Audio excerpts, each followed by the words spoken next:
Assalamualaikum warahmatullahi wabarakatuh. Nama saya Vita Trikarnia dengan NPM 20.0305.0033 dari Prodi PGSD kelas 2A. Hari ini saya akan menjelaskan tentang pedoman pembinaan dan pengembangan UKSM. Adapun tugas ini disusun untuk memenuhi tugas AAS pengelolaan UKS, dan dosen pengampu adalah Bapak Rahasidi Magister Pendidikan. Topik bahasan yang akan saya bahas yaitu berbagai informasi tentang UKSM, penyusunan rencana kegiatan UKSM, pelaksanaan trias UKSM dan sastra, monitoring, evaluasi, pelaporan, dan yang terakhir indikator keberhasilan. Baik, yang pertama adalah berbagai informasi tentang UKSM.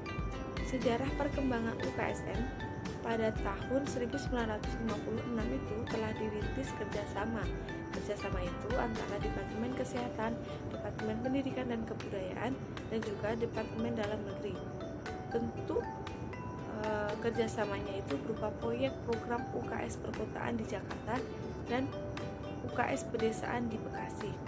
Nah, pada tahun 1970 itu dibentuk panitia bersama usaha kesehatan sekolah antara Departemen Kesehatan dan Departemen Pendidikan dan Kebudayaan, yang pada tahun 1980 itu diangkat menjadi keputusan bersama Menteri Pendidikan dan Kebudayaan dan Menteri Kesehatan tentang pembentukan kelompok kerja usaha kesehatan sekolah.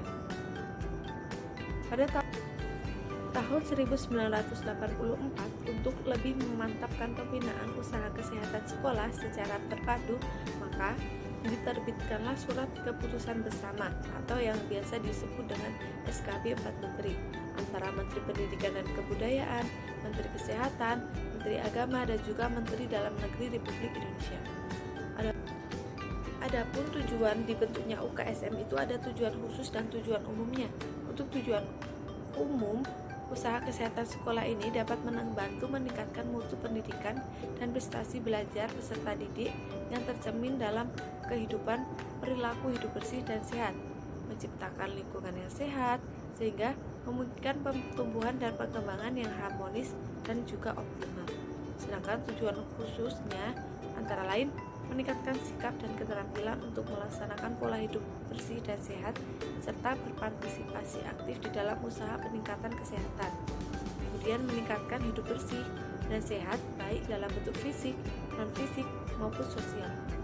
Sasaran UKSM sendiri itu yaitu warga sekolah atau madrasah, tim pelaksana sekolah dari tingkat pendidikan usia dini hingga tingkat pendidikan menengah ke atas.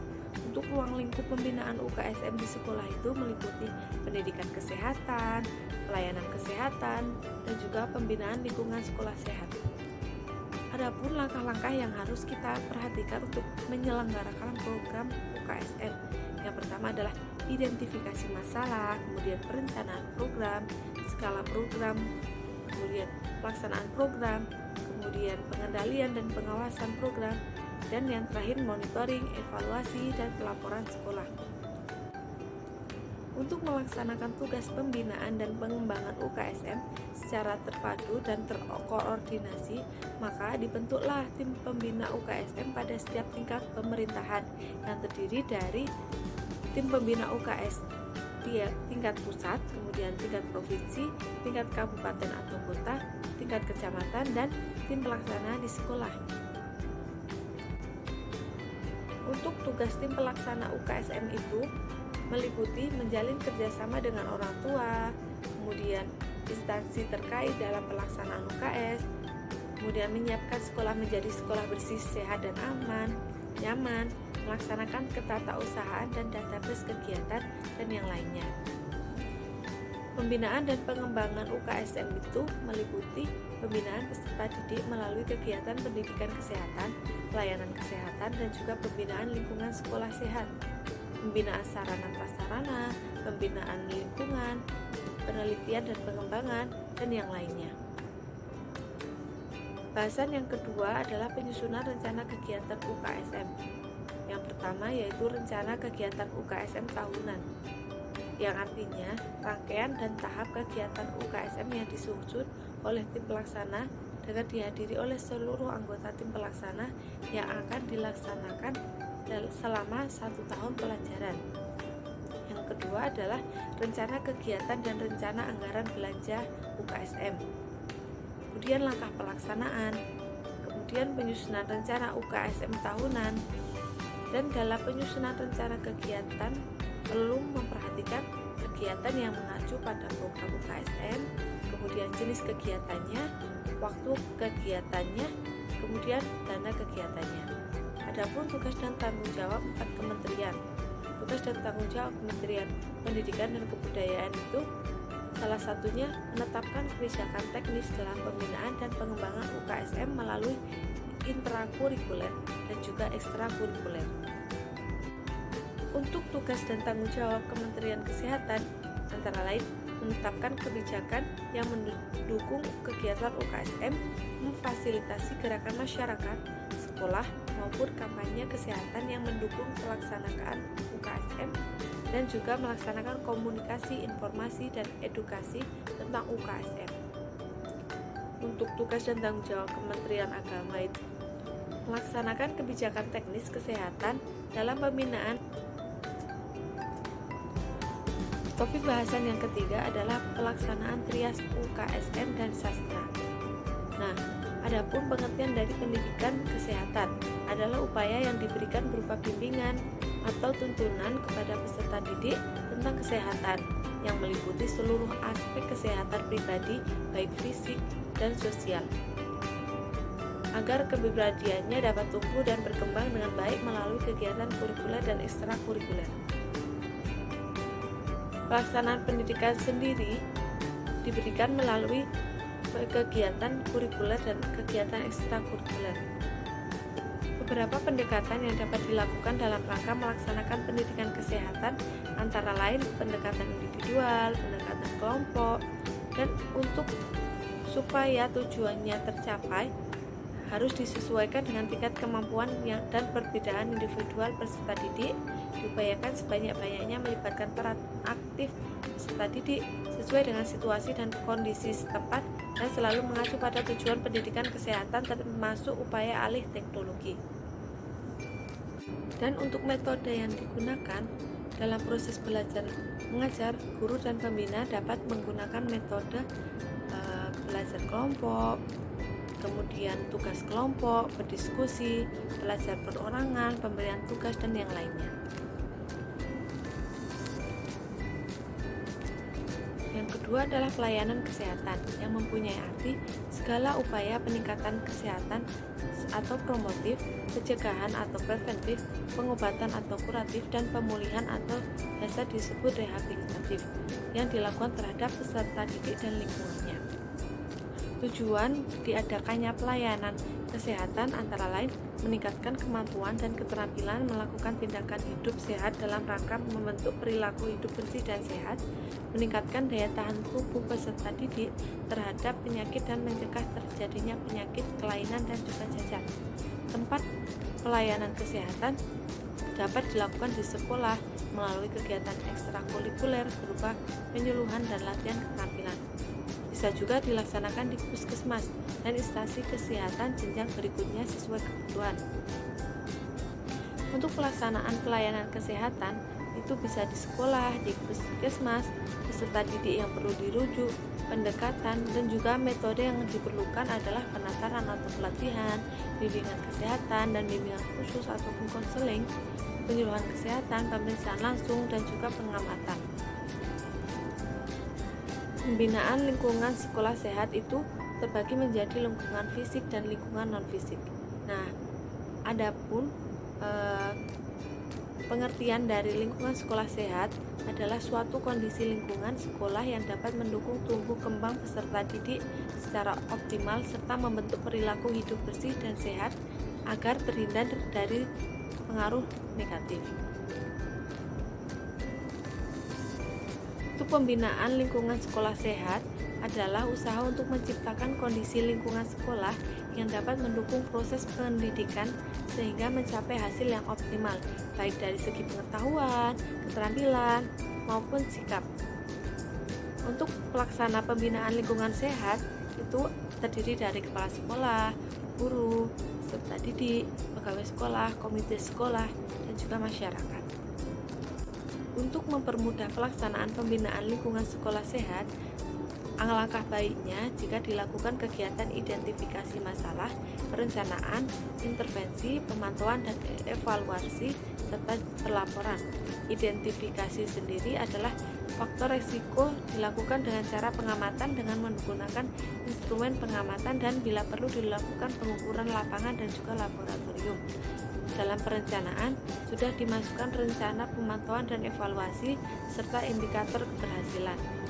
Untuk intervensi terhadap faktor resiko lingkungan dan perilaku pada prinsipnya meliputi 3 kegiatan, yaitu penyuluhan, perbaikan, dan juga sarana dan pengendalian. Topik bahasan yang keempat adalah monitoring, evaluasi, dan juga pelaporan. Monitoring sendiri memiliki arti suatu kegiatan yang dapat dilakukan dalam rangka pengawasan, pengontrolan, atau pengendalian terhadap suatu objek kegiatan yang akan atau sedang ataupun juga sudah dilaksanakan. Tujuan monitoring, evaluasi, dan pelaporan itu adalah untuk mengetahui sampai sejauh mana manfaat maupun keberhasilan dari kegiatan yang telah dilaksanakan, serta untuk mengetahui kendala-kendala maupun hambatan-hambatan dalam kegiatan tersebut. Untuk ruang lingkup monitoring, evaluasi, dan penomoran meliputi semua aspek di dalam perencanaan kegiatan di setiap jenjang pendidikan. Nah, adapun hasil yang diharapkan yaitu apabila ada kegiatan yang kurang sesuai atau menyimpang dapat dilakukan koreksi baik pada perencanaan maupun pada saat proses pelaksanaan kegiatan sehingga sesuai dengan tujuan yang ditetapkan. Untuk sasaran monitoring adalah manajemen atau organisasi serta berbagai kegiatan pembinaan dan pengembangan UKSM yang dilakukan oleh tim pelaksana UKSM termasuk guru, kepala sekolah, peserta didik, dan seluruh warga sekolah. Evaluasi sendiri memiliki arti suatu kegiatan pembinaan melalui proses pengukuran hasil yang dicapai dibandingkan dengan sasaran yang telah ditentukan sebagai bahan penyempurnaan perencanaan dan juga pelaksanaan UKSM yang akan datang.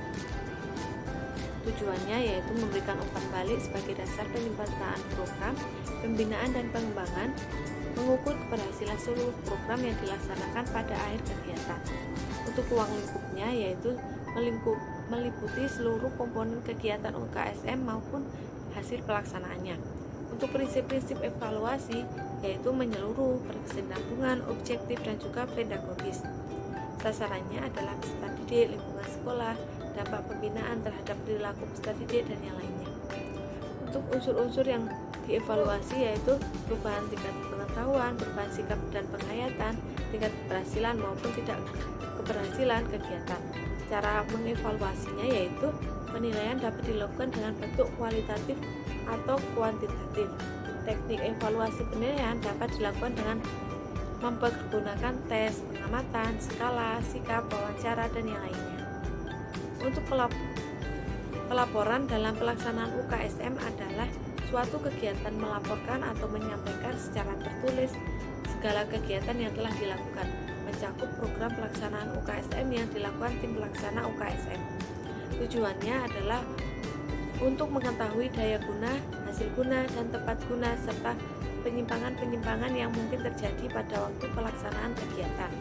Untuk waktunya yaitu laporan hasil pelaksanaan UKSM di sekolah disusun dan disampaikan 2 kali dalam setahun, yaitu berupa laporan tengah tahunan, kemudian laporan tahunan yang disampaikan pada bulan Januari. Alur pelaporannya itu disampaikan ke TP UKSM kecamatan secara teratur. Yang menjadi sasaran pelaporan adalah pada dasarnya sama dengan sasaran pada evaluasi, namun secara spesifik itu manajemen atau pengelolaan kegiatan, jenis keberhasilan dan tidak keberhasilan, dan upaya-upaya pengembangan yang dilaksanakan. Untuk hal-hal yang perlu dilaporkan adalah kegiatan trias UKSM, dampak pelaksanaan UKSM, kemudian pengelolaan UKSM. Kemudian indikator keberhasilannya itu dibagi menjadi 3, yaitu indikator input, indikator output, dan indikator dampak. Indikator input adalah indikator proses yang digunakan untuk mengukur keberhasilan pelaksanaan UKSM. Antara lain, SK tim pelaksana, kemudian rencana kegiatan, rencana anggaran belanja, dan rencana anggaran belanja sekolah. Peran dan keterlibatan komite sekolah, peran dan keterlibatan masyarakat, peran dan keterlibatan puskesmas, peran dan ketertiban tim pembina UKS. Untuk indikator output yang digunakan untuk mengukur keberhasilan pelaksanaan UKS meliputi terlaksananya trias UKS, pelaksananya program UKS di sekolah yang ditangani oleh anak, kemudian ketersediaan sarana dan prasarana, ketersediaan air bersih, ketersediaan kantin sehat, penerapan perilaku hidup bersih dan sehat, tempat cuci tangan dengan air yang mengalir, kemudian ketersediaan sabun di kamar mandi dan di tempat cuci tangan. Untuk indikator dampaknya yaitu meningkatkan perilaku hidup bersih dan sehat, meningkatkan derajat kesehatan peserta didik, meningkatkan pengetahuan sikap dan perilaku peserta didik tentang hidup sehat, dan juga meningkatnya partisipasi masyarakat dan PKK dalam pelaksanaan UKSM dan terwujudnya UKSM. Terima kasih, cukup sekian video pembelajaran dari saya, kurang lebihnya mohon maaf. Wassalamualaikum warahmatullahi wabarakatuh.